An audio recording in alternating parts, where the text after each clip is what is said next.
வணக்கம். நான் தான் உங்கள் நெல்லை முருகன் பேசுகிறேன். நல்லா இருக்கீங்களா? இன்றைக்கி பதிவு என்னென்னா,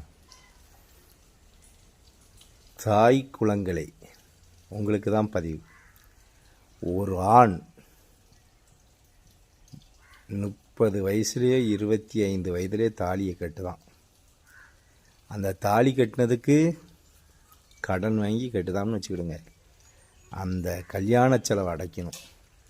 அடுத்தால வீடு கட்டணும், அந்த செலவை அடைக்கணும். அடுத்தால தாய் தகப்பன் கடன் வாங்கி வச்சுருந்தா அந்த செலவை அடைக்கணும். இதில் உங்களுக்கு ஏதாவது வாங்கி தந்தால் அந்த கடன் செலவை அடைக்கணும்.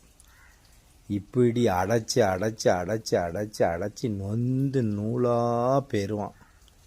இதுதான் ஒவ்வொரு ஆண்களோட இயல்பு வாழ்க்கை. ஆனால் ஒருபோதும் உங்ககிட்ட சொல்ல மாட்டான். ஏம்னா நீங்கள் மன வருத்தப்படக்கூடாதுன்னு தான்.